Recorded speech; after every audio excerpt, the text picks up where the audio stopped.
చూసినట్లయితే మనం పదం వాడుతూ ఉంటాం రెగ్యులర్గా. డోంట్ క్రాస్ యువర్ బౌండరీస్ ఏమా, అంటే నీ అవధిని దాటొద్దు అని. మనకున్న యొక్క సరిహద్దును మనం దాటితే ఏమా అది నష్టమే తప్ప సంతోషమైతే కాదు. ఏ గొడవ జరిగినా, ఏ ఇబ్బంది అయినప్పుడు కూడా మనము మాట్లాడే మాట కన్నా ఎక్స్ట్రాగా మాట్లాడకూడదు అంటూ ఉంటాం. పిల్లల విషయంలో కూడా ఒకసారి మనం అంటూ ఉంటాం, వాడు వయసు తగినట్టు మాట్లాడతలేదండి అని. అంటే వాడి వయసులో ఏం మాటలు మాట్లాడాలో వాటికంటే ఎక్కువ వాడు మాట్లాడుతున్నాడు. మాట్లాడితే ఏమంటాం, భలే మాట్లాడుతున్నావా అంటాం మనం. ఒకే ఒకటి పీకుతాం, మళ్ళీ ఆ మాట మాట్లాడకూడదు అని. అంటే మనకున్న అవధిని దాటి ఎప్పుడైతే మనం మాట్లాడుతుంటామో మనకి నష్టమే తప్ప లాభం ఎక్కడ కనపడదు. సలహా ఇచ్చేటప్పుడు కూడా మనకున్న యొక్క స్టామినా బట్టి, మనకున్న అవకాశాన్ని బట్టి మనం మాట్లాడాలి తప్ప, మనకున్న దానికంటే మనం ఎక్స్ట్రా మాట్లాడితే ఆ మాటను వాళ్ళు తీసుకోరు. దాంతోపాటు మనకు గొడవ కూడా వస్తుంది. అంటే ఒక మాట మనం మాట్లాడేటప్పుడు ఆ మాట మన అవధిని దాటి ఎప్పుడైతే మనం మాట్లాడుతుంటామో మనకు నష్టమే కనపడుతూ ఉంటుంది మన యొక్క జీవితంలో. ఇక్కడ కూడా ఒక మాట రాయబడుచుంది, కీర్తన భాగము 10వ కీర్తన 1వ వచనంలో ఒక మాట అంటున్నాడు, యెహోవా నువ్వెందుకు దూరంగా ఉన్నావు. అక్కడ భక్తుడు అంటున్నాడు, అసలు నువ్వెందుకు దూరంగా ఉన్నావు, నాకు ఇబ్బందుల్లో నువ్వు దాక్కుని ఉన్నావు. అక్కడ 2 క్వశ్చన్ మార్కులు ఉన్నాయి. క్వశ్చన్ మార్క్ అంటే ప్రశ్న వేస్తున్నాడు ఈ కీర్తనగారుడు. యెహోవాను అడుగుతున్న, యెహోవా అసలు నువ్వు ఎందుకు దూరంగా ఉన్నావు, నాకు ఇంత కష్టం వచ్చింది, నువ్వు అసలు ఎక్కడ ఉన్నావు నువ్వు అంటే. అక్కడ రాయబడుచున్న మాట యొక్క అర్థం ఏంటంటే, దావీదు యొక్క జీవితంలో అతను ఉండవలసిన స్థాయి కంటే, దేవుడు అతనికి ఇచ్చిన ఆధిక్యతను కంటే ఏమయ్యాడంటే ఓ స్టెప్ ఎక్స్ట్రాగా వెళ్ళాడు. అంటే దేవుని యొక్క అవధిని దాటి వెళ్ళినట్టుగా కనపడుతుంది. అదేంటంటే బెయేర్షెబాతో చేసిన యొక్క పాపం. దేవుడు అక్కడ దేవునికి ఇష్టమైనది కాదు అది. కానీ అక్కడ రాయబడుచుంది, దానివల్లనేమో ఒకవేళ దేవుడు అతనికి దూరంగా ఉన్నాడేమో, దానివల్లనేమో తన యొక్క ఇబ్బందుల్లో దాక్కుని ఉన్నాడేమో. ఇక్కడ ఒకసారి మనం ఆలోచన చేసినట్లయితే మన యొక్క జీవితంలో కూడా వీఆర్ క్రాసింగ్ అవర్ వర్డ్స్. మనం కూడా మన మాటల్ని దాటేస్తూ ఉంటాం. మనం అంటూ ఉంటాం, అనుకోకుండా వచ్చిందమ్మా, అసలు నేను అలాంటి మాట నోట వస్తుందని అనుకోలేదమ్మా. ఎందుకంటే ఇక్కడ ఏముంటుందో ఆటోమేటిక్గా అదే వస్తుంది, అది అనుకోకుండా వచ్చింది కాదు. ఇక్కడ కూడా రాయబడుచుంది, ఆయన అంటున్నాడు, నువ్వెందుకు నాకు దూరంగా ఉన్నావు. కానీ ఆయన ఎటువంటి వాడంటే, యెషయా గ్రంథము 25వ అధ్యాయము 8వ వచనం చూడండి. యెషయా గ్రంథం 25వ అధ్యాయము 8వ వచనం. మింగివేయును ప్రభు అయిన యెహోవా ప్రతివాని యొక్క ముఖము మీద, అది ఆయన యొక్క ఉద్దేశం, ఆలోచన ఉంది. ఏంటంట, ప్రతివాని యొక్క ముఖము మీద ఉన్న భాష బిందును తుడిచివేసింది. ఇది కన్నీళ్ళు కాదు ఇవి కన్నీళ్ళు కాదు. దేవుడు ప్రతివాని కన్నీళ్ళు తుడిచెను అని రాయబడలేదు అక్కడ. కన్నీళ్ళు ఏంటంటే అందరూ గారుస్తారు కన్నీళ్ళు అందరూ గారుస్తారు. కానీ కన్నీళ్ళు మోసం చేస్తే కన్నీళ్ళు కనపడుతూ ఉంటాయి. బాధ ఉన్నప్పుడు వచ్చి కన్నీళ్ళు కనపడుతూ ఉంటాయి. కాబట్టి ఇవి కన్నీళ్ళు అయితే కాదు, ఇది ఏంటంటే బాష్ప బిందువులు అంటున్నాడు. భాష బిందువులు అంటే మన హృదయంలో బాధ ఉన్నప్పుడు, అది ఎవరితో పంచుకోలేనప్పుడు, ఈ హృదయంలో బాధ ఎవరు తీర్చలేనప్పుడు ఏమో ఆటోమేటిక్గా మనకు తెలియకుండానే కళ్ళంట నీళ్ళు వస్తాయి. కళ్ళంట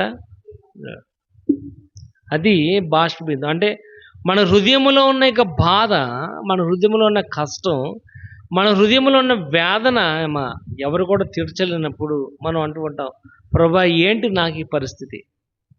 అప్పుడు మనం మాట్లాడుతున్నప్పుడే మనకు తెలియకుండానే మన కళ్ళంట నీళ్ళు వస్తాయి, మన కళ్ళు చెమ్మగిల్లుతాయి. ఇక్కడ ఆయన అంటున్నాడు, ప్రతి వాని ముఖం మీద ఉన్న భాష బిందునైనా తుడిచివేసేవాడు. కానీ ఇక్కడ దావీదు అంటున్నాడు, నువ్వెందుకు నాకు దూరంగా ఉన్నావు, అసలు ఇదేంటి ఇంత సమస్య నాకు కలిగితే నువ్వు ఎక్కడ దాక్కున్నావు అంటున్నాడు. దానికల్ల కారణం ఏంటంటే దావీదు యొక్క జీవితం అయి ఉండొచ్చు. దిన మనం నేర్చుకుందాం, మనం కూడా మన యొక్క జీవితంలో we are not getting anything, we are not receiving anything. మనం దేని కూడా దేవుని దగ్గర నుంచి పొందుకోలేకపోతున్నామంటే, దేవుని దగ్గర నుంచి ఏమి కూడా మన సహాయం పొందుకోలేకపోతున్నామంటే, మనం కూడా దేనికో దానికో క్లింక్ అయి ఉన్నాం. అంటే మనం దేనికో దానికి అటాచ్ అయి ఉన్నాం. అదేంటో నేర్చుకుందాం. దేనివల్ల దేవుని దగ్గర నుంచి సహాయం మనం పొందుకోలేకపోతున్నాం. ఎందుకంటే ఇక్కడ అంటున్నాడు, నువ్వెందుకు నా దూరంగా ఉన్నావు. మనం కూడా అంటూ ఉంటాం మన యొక్క జీవితం, ప్రభా నాకేంటంటే దూరంగా ఉన్నావు నువ్వు అని. కానీ మనలో ఉన్న తప్పు మనం తెలుసుకోలేం. కానీ అమ్మా దేవుని మీద వేసేస్తాం మాట. దేవుడు మనం పట్టించుకోవట్లేదండి. పాష్ గారు అంటే మాకు మేమంటే పాష్ గారికి గెట్టదండి, నచ్చదండి. అసలు మనలో ఉండదు ఏంటో మనం తెలుసుకోం. అందుకని అంటున్నాడు, ఎదుటివాని కంట్లో ఉన్న దూలం నలకను తీయత్తం కాదు, ముందు నువ్వు కంట్లో ఉన్న దూలాన్ని సరి చేసుకోవాలి. ఇక్కడ దేవుని యొక్క వాక్య భాగం ఇక్కడ రాయబడిచి, ఆయన యొక్క ఉద్దేశం ఏంటంటే ప్రతి ముఖం మీద ఉన్న భాష బిందువును ఆయన తుడిచివేసేవాడు. కానీ నీ ముఖం మీద ఉన్న ఆ భాష బిందువును తుడిచివేయాలి. నువ్వు దేవుని దగ్గర నుంచి సహాయమును, ఆయన యొక్క పిలుపును అందుకునే వారుగా నువ్వు ఉండాలంటే నువ్వేం చేయాలో నేర్చుకుందాం ఇదని మనం. ఎందుకంటే నింద ఒకళ్ళ మీద వేసేటప్పుడు మనలో ఉన్న ఫాల్ట్ ఏంటో కూడా మనం తెలుసుకోవాలి. ఒక వ్యక్తికి ఒక వేలు చూపించేటప్పుడు మన వైపు 4 వేలు చూపిస్తున్నాయని ముందు మనము గ్రహించాలి. ఇక్కడ దినమున నేర్చుకుందాం, వాట్ ఈజ్ అవర్ ఇంటెన్షన్, మన కోరిక ఏమై ఉంది, దేవుని యొక్క ఉద్దేశం ఏముందో నేర్చుకుందాం. ఎందుకంటే అందువల్లనేమో ఆయన మన ప్రార్థన ఆలకించట్లేదేమో, అందువల్లనేమో మనం ఏమడిగినా మనం పొందుకోలేకపోతున్నామేమో. అవేంటో నేర్చుకుందాం ఈ దినమున. యోహాను సువార్త 20:29. యోహాను సువార్త 20:29. యోహాను 20:29. యేసు, నీవు నన్ను చూచి నమ్మితివి, చూడక నమ్మిన వారు ధన్యులు. ఇక్కడ మొదటిగా రాయబడింది, వీఆర్ నాట్ బిలీవింగ్. దేవుని మనం పరిపూర్ణంగా నమ్మట్లేదేమో. ఒకసారి మనల్ని మనం ఏం చేయాలంటే పరీక్షించుకోవాలి. ఈ మాట కనుక నేను అడిగితే మీరు ఎవరు కూడా దేవుని నమ్మట్లేదమ్మా అంటే వెంటనే నా మీద గొడవకు వస్తారు. మీకు తెలుసా నేను నమ్ముతున్నానో లేదా, నీకు తెలుసా నేను నమ్ముతున్నాను లేదు. నమ్ముతున్నావు కానీ ఎంతవరకు నమ్ముతున్నావు, విశ్వసిస్తున్నావు ఎంతవరకు, ఆయన మీద పరిపూర్ణంగా బేస్ అయి ఉన్నావు ఎంతవరకు. ఇక్కడ వాక్యభాగం రాయ, వీఆర్ నాట్ బిలీవింగ్. ఆయన పరిపూర్ణంగా నమ్మట్లేదు. ఎవరైతే తోమా యేసు ప్రభుతో పాటు అనేక దినాలు ట్రావెల్ చేశాడు. యేసు వేళ చనిపోయి తిరిగి లేచాడు అని చెప్తే, అబ్బే ఆయన గాయంలో వేలు పెడితేనే తప్ప నేను నమ్మను అన్నాడు. భీష్మించి కూర్చున్నాడు. మనం కూడా అలా భీష్మించి కూర్చుంటాం. దేవుడు నాకు ఈ పని చేస్తేనే నేను వస్తాను, లేదా రాను. ఒక ఆవిడ అంత ప్రార్థన రమ్మంటే, ఆయన నన్ను మారితే వస్తానండి అంటుంది.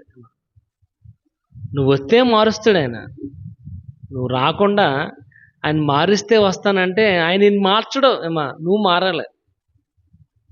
ఇక్కడ రాయబడి తోమ అంటున్నాడు, నేను ఇది చూస్తే తప్ప నమ్మను.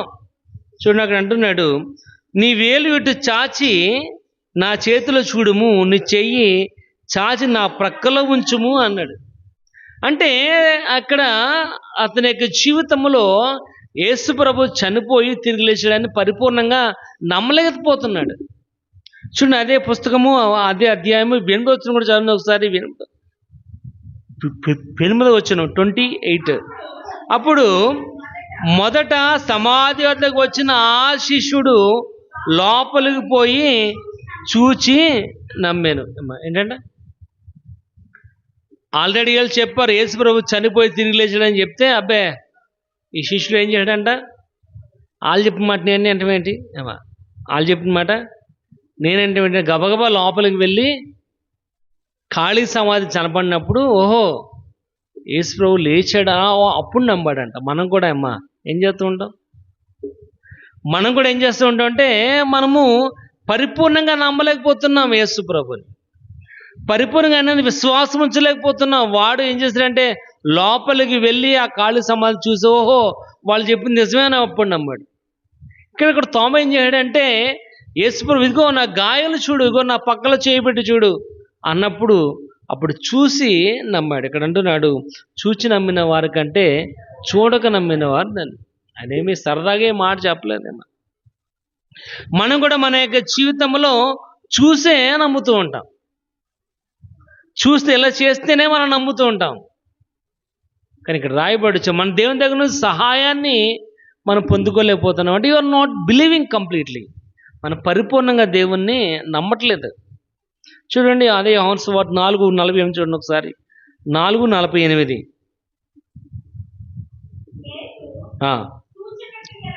యేసు సూచక్రియలను మహత్కార్యములను చూడకుంటే మీరెంత మాత్రం కూడా నమ్మరు. అంటే ఏంటంటే సూచన క్రియలను మహత్కార్యాలు నమ్మి చూస్తేనే తప్ప నమ్మరు.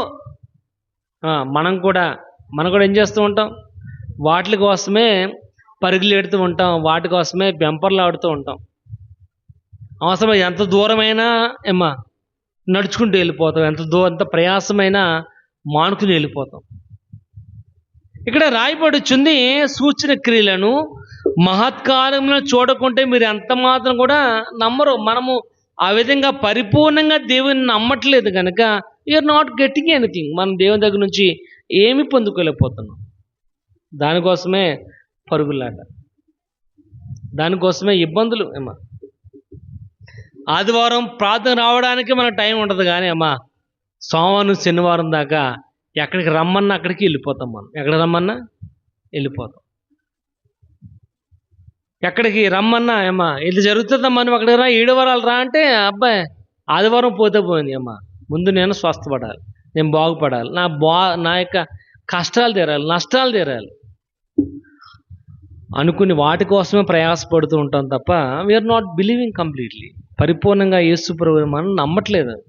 నమ్ముట నీ వలన అయితే నమ్మని సమస్తం కూడా సాధ్యం. ఆ నమ్మకం కోసమేమా, ఆ నమ్మకం కోసం ఆ నమ్మకాన్ని మనం చూపించలేకపోతున్నాం కనుక వీఆర్ నాట్ గెట్టింగ్. అందుకే అంటున్నాడు నువ్వెందుకు నాకు దూరంగా ఉన్నావు, నా సమస్యలో నువ్వెందుకు దాక్కుని ఉన్నావు అని అడుగుతున్నాడు. మనం కూడా అడుగుతూ ఉంటాం, ప్రభా నువ్వు ఎక్కడున్నావు ప్రభా ఒకసారి కనపడు. ఎందుకంటే కనబడాలని కోరుకుంటాం తప్ప అమ్మా వీఆర్ బిలీవింగ్ ఆర్ నాట్ అది మనం గ్రహించట్లేదు. ఇక్కడ వాక్యభాగం రాయబడుచుంది క్రియలను చూడకుంటే తప్ప మనం నమ్మట్లా. మనం కూడా ఏమా తైలాభిషేకం అంటే ఎగబడి వెళ్ళిపోతున్నాం, అక్కడ ఏముండదు ఏమా, అక్కడ ఏముండదు. 7 ప్రార్థనలో ఏమా 7 పాటలు మా ఆ బేషన్లో ముంచి తల మీద చేయగడుతుంది తప్ప ఏముండదు అక్కడ. దానికోసం ఎంత పరుగు అంటే అంత పరుగు. ప్రార్థనకు కొత్త ఖాళీ ఉండదు. ఆదివారం విశ్రాంతి దినమున, మంగళవారం వెళ్తాక మాత్రం ఖాళీ. ఆ రోజు భర్త ఏమంటారు, పిల్లలు ఏమంటారు, ఏ ఆటంకం ఏ ఇబ్బంది కూడా రాదు ఆ రోజున. కానీ ఆదివారం వచ్చేటప్పటికి మా ఆయన అప్పుడే కూర తెచ్చాడండి, అప్పుడే వచ్చాడండి, అప్పుడే చుట్టాలు వచ్చారండి, అప్పుడే పట్టాలు వచ్చారండి, అప్పుడే అప్పుడే విశ్రాంతి దినం అంటేనే అన్ని అడ్డంకులే. కానీ శనివారాలు చేస్తాం, మంగళవారాలు చేస్తాం, బుధవారాలు చేస్తాం. ఏ వారం చేసినా భర్త ఒక్క మాట కూడా మాట్లాడు, ఎక్కడికి వెళ్తున్నాం అని మాట కూడా అనడం, దబాయించి వెళ్ళిపోతాం. ఆదివారం అంతప్పటికి వెళ్ళొద్దు అంటే ఓకే కూర్చుంటే అమ్మ అంటే మా ఆయన వెళ్ళొద్దు అన్నాడండి. ఇలా ఇక్కడ వాక్య భాగం రాయబడుచుంది. ఒకసారి చూడండి 2 కొరింథీ 5వ అధ్యాయము 7వ వచనం చూద్దాం. 2 కొరింథీ 5వ అధ్యాయం 7వ వచనం. గనుక ఈ దేహములో నివసించున్నంత కాలము ప్రభువునకు దూరముగా ఉన్నామని ఎరిగి ఉండాలి. ఏంటంట? ఈ దేహములో, ఈ యొక్క భౌతికమైన దేహంలో ఉన్నంత కాలం కూడా మనం దేవునికి దూరస్తులమే. అక్కడ మాట అంటున్నాడు, ఎల్లప్పుడూ ధైర్యము గలవారే ఉండాలి. అంటే మనము మన యొక్క జీవితంలో శరీర విషయంలో మనం చాలా దేవునికి దూరంగా ఉండిపోతున్నాం. ఎందుకు దూరంగా ఉండిపోతున్నామంటే ఈ దేహం ఉన్నంత కాలం కూడా మనం ఏం చేస్తుంటామంటే దేవునికి వ్యతిరేకంగానే ఉండిపోతూ ఉంటాం. కాబట్టి you are not believing. Gethsemane తోటలో నుండి ప్రార్థన చేస్తున్నప్పుడు యేసు ప్రభు తన శిష్యులు కలిసి ప్రార్థనలు చేస్తున్నప్పుడు, ఇదిగో మీరు ఇక్కడ ప్రార్థన చేయండి, నేను కొంత దూరం వెళ్ళి ప్రార్థన చేసుకొస్తానని ఆయన వెళ్ళొచ్చేటప్పటికి వీళ్ళందరూ కూడా పడుకున్నారు. మళ్ళా వాళ్ళని లేపి, ఇదిగో మెలుగుకుండండి, మనిషి కుమారుడు అప్పగించబడే యొక్క సమయం ఆసన్నమైంది, ఇదిగో ప్రార్థన చేయడానికి మరలా వెళ్ళి ఆయన ప్రార్థన చేసి వచ్చే లోపల మరలా వెళ్ళి పడుకున్నారు. అప్పుడు ఆయన అన్నాడు, ఆత్మ సిద్ధమే కానీ శరీరం బలహీనం. వాళ్ళు రెడీగానే ఉండరు ప్రార్థన చేయడం, కానీ వాళ్ళ శరీరం ఏమైందంటే దేవునికి దూరంగా ఉంది. ఇక్కడ కూడా రాయబడి వచ్చిన మాట అదే, ఏంటంటే ఈ దేహములో నివసించున్నంత కాలము ప్రభువునకు దూరంగా ఉంటాం మనం. ఎందుకంటే మన శరీరాన్ని ప్రేమిస్తున్నాం కనుక, ఏమి తిందుమా, ఏమి త్రాగదుమా, ఏమి ధరించుకుందుమా అని మనం అంటూ ఉంటాం. ఏమ్మా అంటే ఎంత కష్టపడినా పొట్ట కోసమే కదా అండి అంటాం. పొట్టే మన యొక్క దేవుడు. ఆ దేవుడికి ఇచ్చినంత ఆధిక్యత నిజదేవుడైనా రక్షకుడైనా నీ జీవితాన్ని ఆద్యాంతం మార్చే యేసు ప్రభు మీద ఈసమెత్తు కూడా ఉండదు. కాబట్టి వీఆర్ నాట్ బిలీవింగ్ కనుక we are not getting anything from God. మనం పరిపూర్ణంగా దేవుని నమ్మట్లేదు కనుక పరిపూర్ణంగా దేవుని నమ్మట్లేదు కనుక మనం ఏమి కూడా పొందుకోలేకపోతున్నాం. కాబట్టి ప్రియమైన వాళ్ళరా, మొదటి మిస్టేక్ మన యొక్క జీవితంలో ఏంటంటే వీఆర్ నాట్ బిలీవింగ్ కంప్లీట్లీ. నమ్ముతాం, యేసుప్రభు అంటే మా గౌరవం ఉందండి అంటాం మాటల వరకు, కానీ చేతల వరకు కాదు. ఆయన అంటున్నాడు, వాళ్ళు నన్ను ప్రార్థిస్తున్నారు, నోటితో వస్తున్నారు కానీ హృదయం నాకు బహుదూరముగా ఉందంటున్నాడు. కాబట్టి మనం కూడా మన యొక్క జీవితంలో బహుదూరముగా ఉంటున్నాం. చూస్తేనే తప్ప మనం నమ్మం. చూస్తేనే తప్ప నమ్మం. ఇలా జరుగుతుందంటే అనేదాకా కూడా మనం నమ్మం. కానీ ఆయన అంటున్నాడు, నమ్ముట నీ వలన అయితే నమ్మడానికి సమస్తం కూడా సాధ్యం. కాబట్టి మనం పరిపూర్ణంగా ఎప్పుడైతే నమ్మమో ఆయన తప్పకుండా మన యొక్క జీవితంలో ఏది అవసరమో అది మనకి దయచేస్తాడు. ఇక్కడ ఒకటి, మనం వీఆర్ నాట్ బిలీవింగ్ కంప్లీట్లీ. రెండోది మనం చూద్దాం, మొదటి యోహాను పత్రిక 2వ అధ్యాయము 15వ వచనం. ఈ లోకమునైనను లోకములో ఉన్నవాడినైనను ప్రేమించకుడి, ఎవడైనను లోకమును ప్రేమించిన ఎడల తండ్రి ప్రేమ వానిలో ఉండదు. రెండో మిస్టేక్ మన యొక్క జీవితంలో మనం చేస్తుంది ఏంటంటే గ్లూ టు ద వరల్డ్. మన లోకానికి అటాచ్ అయిపోయి ఉండిపోయాం. లోకములో మనం అంటిపెట్టుకుని ఉండిపోయాం. ఎలాగ అంటుకు పెట్టుకుని ఉన్నామంటే ఫెవికిక్ లాగా అంటుకు పెట్టుకుని ఉన్నాం. ఎలాగంట? ఫెవికిక్ లాగా. ఎందుకంటే 5 రూపాయల గమ్ము బాటిల్ ఉంటుంది, 5 రూపాయలు గమ్ము బాటిల్ ఉంటుంది, 5 రూపాయల ఫెవికిక్ కూడా ఉంటుంది. 5 రూపాయల గమ్ముతో మనం అంటించామనుకోండి కొన్నాళ్ళకి అది ఉంటుంది స్థిరంగా, తర్వాత ఊడిపోద్ది. కానీ ఫెవికిక్తో అంటిస్తే ఒకటి దాన్ని బ్రేక్ అనేది చేస్తే, లేదా రెండోది అంటుకున్నది కూడా విడవదు. ఆ ఉన్న ఏరియా అంతా కూడా ఏమైపోద్ది అంటే బండ బారిపోయినట్టు టైట్ అయిపోయి ముక్కల కింద విరిగిపోద్ది ఫెవికిక్. కానీ మనం కూడా లోకములు ఎలాగున్నామంటే ఫెవికిక్ లాగా అంటుకుపోయాం. అంటే విడదీయని రాని బంధం. దేవుని యొక్క వాక్య భాగం రాయబడుతుంది, if you're click to the world, ఈ లోకమునకు అటాచ్ అయిపోయి ఉన్నామంటే you will not get anything from God. దేవుని యొక్క వాక్య భాగం, లోకములో ఉన్న వాటినైనా ప్రేమించొద్దు. లోకంలో మనం ఉన్నాం కాబట్టి లోకంలో ఉన్నాం మనం. మీరు అనొచ్చు, అదేంటంటే మనం లోకంలో ఉన్నాం కదా, లోకంలో ఉన్నప్పుడు, లోకంలో మనం జీవిస్తున్నప్పుడు లోక ఆశలు ఎందుకు ఉండకూడదు? టీవీ నీకు అవసరం, లోకంలో ఉన్నావు కాబట్టి. 6 మంచం నీకు అవసరం, లోకంలో ఉన్నావు కాబట్టి. నీ ఇంట్లో 4 కుర్చీలు అవసరం, లోకంలో ఉన్నావు కాబట్టి. ఎందుకంటే నీ ఇంటికి అరవై వస్తే ఏమో ఓ కుర్చీ కూడా లేదా అంటారు కాబట్టి కుర్చీ కొంటాం. వాషింగ్ మిషన్ లేదా కొంటాం వాషింగ్ మిషన్. ఫ్రిడ్జ్ లేదా ఫ్రిడ్జ్ కొంటాం. ఏమో అయ్యే మనకు అవసరంగా, దానివల్ల ఏ రకమైన ఉపయోగం లేదేమో. దానివల్ల అవసరం, లోకంలో ఉన్నాం కాబట్టి అవసరం. కానీ వాటి మీద బేస్ అయితే దేవుని యొక్క ప్రేమ మనలో ఉండదు.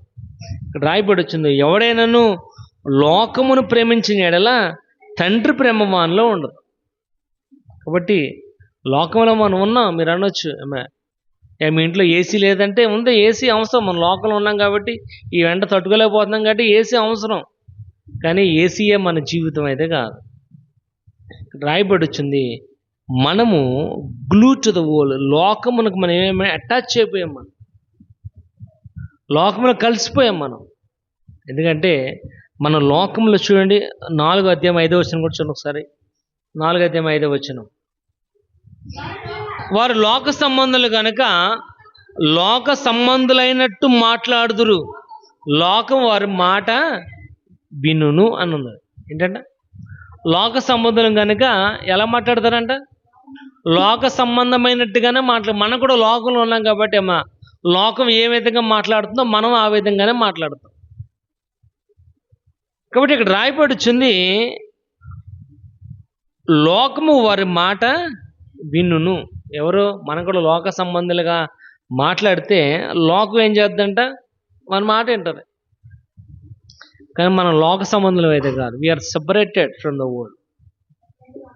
మనము వ్యత్యాసము కలిగిన వారుగా ఉండాలి. చూడండి, యోహాను సువార్త 15:19 చూద్దాం. యోహాను సువార్త 15:19. మీరు లోక సంబంధులైన ఎడల లోకము తన వారిని స్నేహించును, అయితే మీరు లోక సంబంధులు కారు, నేను మిమ్ములను లోకములో నుండి ఏర్పరచుకుంటుని, అందుచేతనే లోకం మిమ్మల్ని ద్వేషి. ఇక్కడ రాయబడుచుంది, మీరు లోక సంబంధులు అయితే కాదు. కాబట్టి we are glue to the world. మనం లోకమునికి అటాచ్ అయిపోయాం. కానీ ఆయన అంటున్నాడు, నువ్వు లోక సంబంధివి కాదు, నువ్వు లోకములో ఉండేదాను కాదు. ఇక్కడ రాయబడి వచ్చింది, I'm separated from the world. నేను లోకములో నుంచి నేను ఏం చేసిన అంటే వేరు చేశాడు. చూడండి, లోక సంబంధులైన ఎడల లోకము వారిని స్నేహించును. ఇందాక మనం చదువుకున్నాం కదా, లోకములో ఉన్నట్లుగా మనం మాట్లాడితే లోకం మన మాట వింటది. కానీ మనం లోకములో ఉన్న వాళ్ళమే అయినప్పటికీ లోక సంబంధులమైతే కాదు. ఇక్కడ ఆయన అంటున్నాడు, నేను మిమ్మల్ని లోకములో నుండి ఏర్పరచుకుంటాడు. కాబట్టి లోకములో నుండి, ఈ మలినమైపోయిన లోకములో నుండి, ఇంతలో కనబడి అంతలోనే మాయమైపోయి ఈ లోకములో నుండి దేవుడు మనలను సపరేట్ చేశాడు. కనుకనే ఆయన మనల్ని ప్రత్యేకపరిచాడు. కనుకనే తన కుమారుడైన అద్వితీయ కుమారుని లోకానికి పంపించాడు. ఆయన ఎవరో విశ్వాసం ఉంచితే వారికి నిత్య జీవం ఇవ్వడానికి ఆయన రెడీగా ఉన్నాడు. ఇక్కడ రాయబడుచున్న మాట అదే. చూడండి, ఎఫెసీ రాసిన పత్రిక 2:1. ఎఫెసీ 2:1. మీరు అపరాధముల చేతను పాపముల చేత చచ్చిన వారై ఉండగా, ఇక్కడ రాయబడుచుంది, మీరు అపరాధముల చేత పాపముల చేత చచ్చిన వారై ఉండగా ఏం చేశాడంట? క్రీస్తుతో కూడా మనల్ని ఆయన బ్రతికించాడు. కాబట్టి మనం లోక సంబంధులుగా ఉండకూడదు. లోక సంబంధులుగా ఉండకూడదు. ఆదివారమే మనకు అన్ని పనులు. ఆదివారమే అన్ని పనులు, ఆదివారమే ఉడుపులు. ఆదివారమే ఉడుపులు, ఆదివారమే ఫంక్షన్లు, ఆదివారమే భోజనాలు, అన్నీ ఆదివారమే. అన్నీ కూడా మనకి దేవుని టైం ఎక్కడ నీకు? ఇంక నువ్వు లోకంలో ఉండిపోయావు కనుక ఇంకా నువ్వు లోకాశలతోనే బ్రతుకుతున్నావు. దేవుని యొక్క వాక్య భాగం రాయబడుచున్నట్టు, మన పాపము చేత చచ్చిన వారై ఉండగా క్రీస్తు మనల్ని బ్రతికించాడు. ఎందుకంటే we are separated from the world. మన లోకమునకు వ్యత్యాసం కలిగిన వారు, వేరు కలిగిన వారు. లోకంలో ఉన్నాం నిజమే, కానీ ఈ లోక ఆశ కనుక మన జీవితంలో ఉన్నట్లయితే దేవుని దగ్గర నుంచి మనం ఏమి కూడా పొందుకోలేం. ప్రియమైన వాళ్ళరా, దేవుని యొక్క వాక్య భాగం రాయబడి చూడండి, రోమ 12:2 చూద్దాం ఒకసారి. రోమీయులకు రాసిన పత్రిక 12:2. లోక మర్యాదను అనుసరింపగా ఉత్తమమును అనుకూలమును సంపూర్ణమై ఉన్న దేవుని చిత్తమేదో పరీక్షించి తెలుసుకుని ఇక్కడ రాయబడిన లోక మర్యాదను అనుసరింపక అంటున్నాడు. ఏంటంట? లోక మర్యాదను అనుసరింపక అంటున్నాడు. మనం ఎక్కడున్నాం? ఇండియాలో ఉన్నాం. మనం ఎక్కడున్నాం? ఇండియాలో ఉన్నాం. మీకు ఇంకా బెస్ట్ ఎగ్జాంపుల్ ఏంటంటే మనం ఇండియాలో ఉన్నాం కాబట్టి వాడు హిందూ అయినా, ముస్లిం అయినా, సిక్ అయినా మెల్ల ఏముండాలి? ఆడవాళ్ళకి మంగళసూత్రం తప్పనిసరిగా. అవునా కదా? ఇప్పుడు కొంతమంది ట్రెండ్ ఫాలో అవుతుంటారు. ఏంటంట? బైబిల్ మార్చుకోవటం, ఉంగరాలు మార్చుకుంటాం. మన అమెరికాలో ఉన్నామా ఉంగరాలు మార్చుకుంటాకే? మరి ఎక్కడున్నాం? ఇండియాలో ఉన్నాం. ముందు ఇండియా అయిన తర్వాతే, మన ఇండియన్ అయిన తర్వాతే మిగతాది. నువ్వు పుట్టగానే ఇండియన్ అవుతావు. పుట్టగానే ఏమవుతావు? ఇండియన్ అవుతావు. యేసుప్రభువుని అంగీకరిస్తేనే క్రిస్టియన్ అవుతావు. ఇక్కడ మనం ఏం చేయాలి? లోక మర్యాదను అనుసరింపగా. మన క్రిస్టియన్స్ అండి మంగళసూత్రం కట్టకూడదండి, ఉంగరాలు మార్చుకోవాలండి. ఉంగరం ఎవరిదే? అమెరికా వాళ్ళది ఉంగరం. ఉంగరం ఎవరిదే? అమెరికా. ఎందుకంటే ఆడికి వెళ్ళిన తర్వాత నేను మంగళసూత్రం కడతానంటే కుదరదు. ఎందుకంటే మనం అమెరికాలో ఉన్నాం కాబట్టి అమెరికా యొక్క నేటివ్ మనం ఫాలో అవ్వాలి. మన ఇండియన్ కాబట్టి ఇండియన్ కల్చర్ని మనము ఫాలో అవ్వాలి. కానీ దాంట్లో క్లింక్ అయిపోకూడదు, దాంట్లో ఉండిపోకూడదు, మనం దాంట్లో అటాచ్ అయిపోకూడదు. ఎందుకంటే మనం లోకములో నుండి వేరు చేయబడ్డాం. మనం సెపరేటెడ్. తెలియాలి జనానికి. మనం సెపరేటెడ్ అని తెలియకపోతే మన దేవుని దగ్గర నుంచి ఏం పొందుకోలేం. ఇక్కడ వాక్య భాగం రాయబడుచుంది.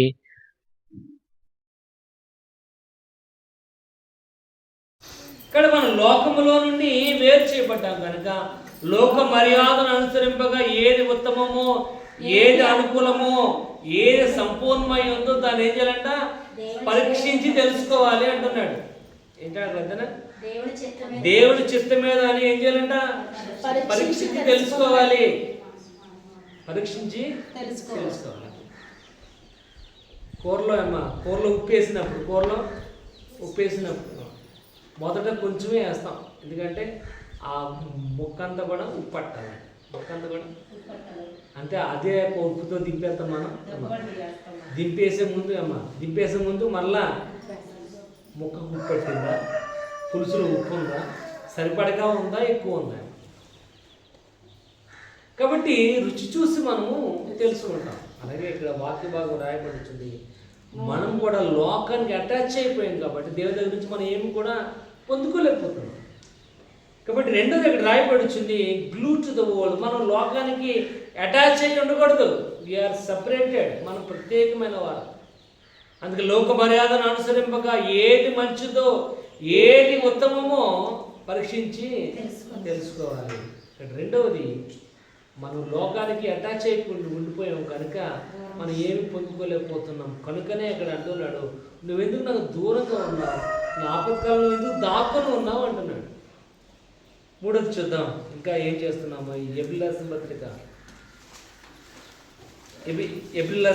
10వ అధ్యాయం 25వ వచనం చదువుకుందాం.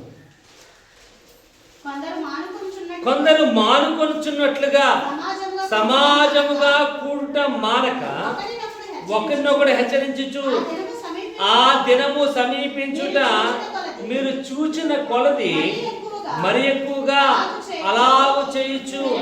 ప్రేమ చూపుటకును సత్కారం చేయటకును ఒకరినొకడు పురుకొనుకోవాలి. చాలా ఇక్కడ రాయబడుతుంది. ఏంటంట? కొందరు మానేస్తారంట. ఏంటా మానేయటం అంటే సమాజంగా కూడుకోవటం వారు మానేస్తున్నారు. ఒకవేళ మనం కూడా సమాజంగా కూడుకోవటం మానేస్తున్నామేమో. ఆయన అంటున్నాడు, తనకు తానుగా వేరుగా ఉన్న ఏ పట్టణం కూడా నిలబదు అంటున్నాడు. తనకు తానుగా ఉన్న ఏ వ్యక్తి కూడా నిలబడలేడు అంటున్నాడు. ఎందుకంటే వీఆర్ డిపెండెంట్. మనం దేవుని మీద ఆధారపడితే తప్ప ఏం కూడా చేయలేము. ఇక్కడ ఆయన అంటున్నాడు, కొందరు చేస్తున్న పని ఏంటంటే సమాజంగా కూడుకోవడం మానేస్తున్నారు వాళ్ళు. ఇక్కడ మనం కూడా అటువంటి వారిలో ఉన్నామేమో. సమాజంగా కూడుకోవడం మానేస్తున్నామేమో. ఎందుకంటే 133 కీర్తన రాయబడుచుంది, సహోదరులకు కలిగిన ఎంతో మేలు ఎంతో మనకర్తని అంటున్నాడు. ఆయన పరిమళ తైలంతో పోలుస్తున్నాడు ఐక్యతను. మనము కూడా మన యొక్క జీవితం అటువంటి యొక్క యూనిటీ ఐక్యత కనుక లేకపోయినట్లయితే మనకు కూడా బ్యాడ్ స్మెల్ వస్తుంది తప్ప పరిమళ వాసన మన దగ్గర అయితే రాదు. ప్రియమైన వాళ్ళ దేవుని యొక్క వాక్య భాగం రాయబడి ఎక్కడైతే ఇద్దరు ముగ్గురు కూడి నా నామాన్ని స్తుతిస్తారో వారి మధ్య నేను ఉంటాను. కాబట్టి ఆయన మన మధ్య ఉండి మన ప్రార్థన ఆలకించాలంటే మనం ఆయనతో పాటు సహవాసం కలిగిన వారిగా ఉండాలి. ప్రియమైన వాళ్ళ దేవుని యొక్క వాక్యం ఇక్కడ రాయబడి వచ్చింది ఏంటంటే సమాజంగా కూడుకోవటం మానొద్దు అని. అక్కడ అంటున్నాడు కొందరు చేయించిన పని ఏంటంటే సమాజంగా కూడుకొనుట మానక ఒకరినొకడు హెచ్చరించుచు ఆ దినము సమీపించిన చూచిన కొలది మరి ఎక్కువగా లాగు చేయాలి. ఎవడైనా పడిపోతున్నప్పుడేమ్మా ఎవడన్నా పడిపోతున్నప్పుడు మనం ఏం చేయాలంట అన్ని లేపాలి, ఎంకరేజ్మెంట్ ఇవ్వాలి. మనం ఏమంటాం వాడికి అలాగే ఉండాలండి, వాడికి అలాగే ఉండాలండి. మరి ఇంకా నువ్వు సహోదర ప్రేమ ఎక్కడుంది? గాడ్ కమాండ్ ఏంటంటే love your neighbour, love your God, love your neighbour. నువ్వు దేవుని ప్రేమించాలి, నీ పొరుగు వాడిని కూడా ప్రేమించాలి. మరి ఆ లక్షణం మన యొక్క జీవితంలో లేకపోతే ఎలాగ? చూడండి అపొస్తల కార్యాలు 16 చూద్దాం. అపొస్తల కార్యాలు 16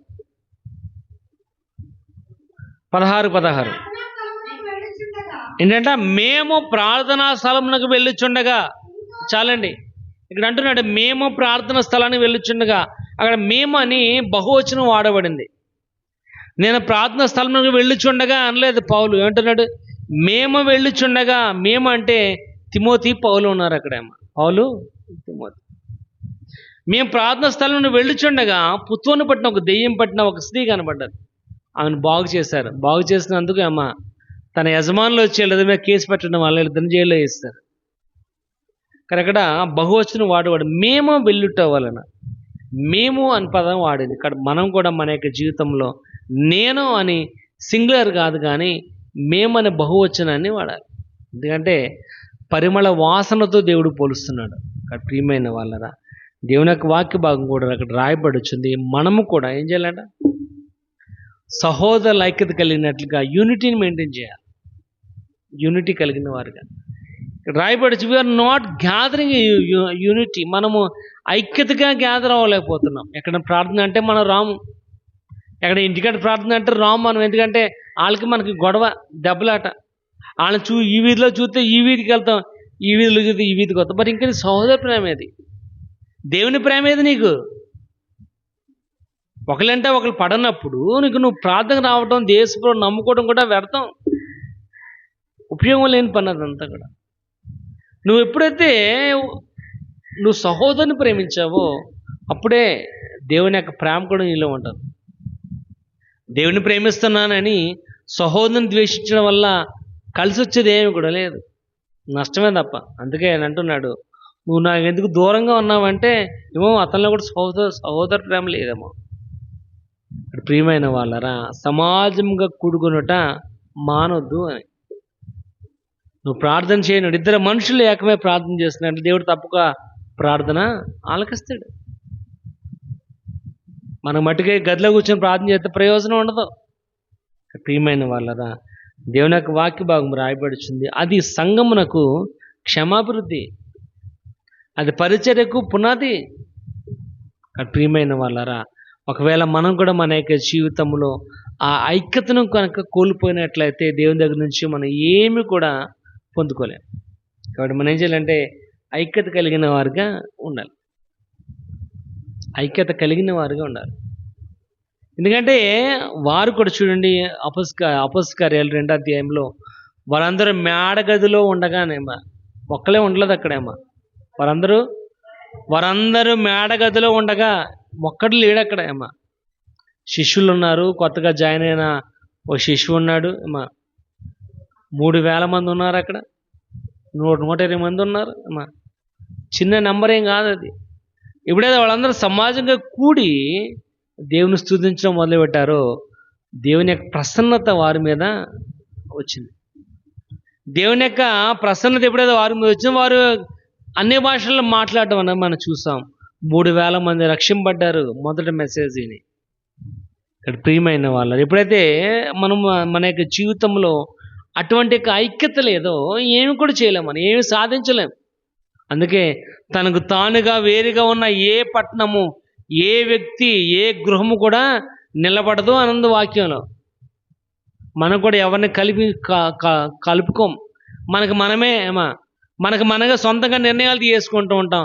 బుట్టలో పడిపోయిన తర్వాత నష్టపోయిన తర్వాత అయ్యో అనుకునే బదులు ముందుగానే మనం యూనిటీగా ఆలోచన చేస్తే ఏ పనిలో కూడా మన నష్టం అనేది ఉండదు.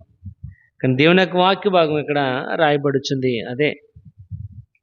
ఆయన అంటున్నాడు, ఇదిగో ప్రతి ముఖం మీద ఉన్న భాష బిందువు నేను తుడిచివేస్తాను అంటున్నాడు. కాబట్టి ఆ విధంగా నీ ముఖం మీద ఉన్న భాష బిందువును తుడిచివేయాలంటే నువ్వు పరిపూర్ణంగా యేసు ప్రభుని నమ్మాలి.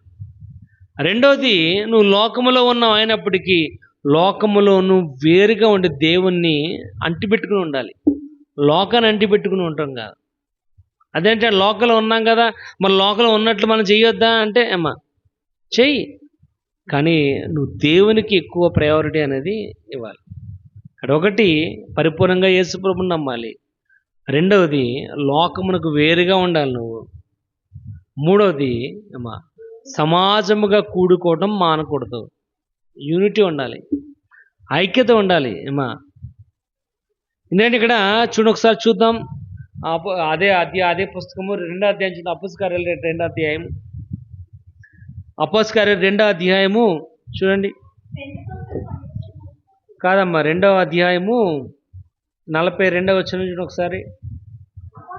అపోస్తల బోధయందును సహవాసమందును రొట్టె విరుచుడయందును ప్రార్థన చేయడందును ఎడతెగగా ఉండాలంట. ఏంటంట? అపోస్తుల యొక్క బోధ.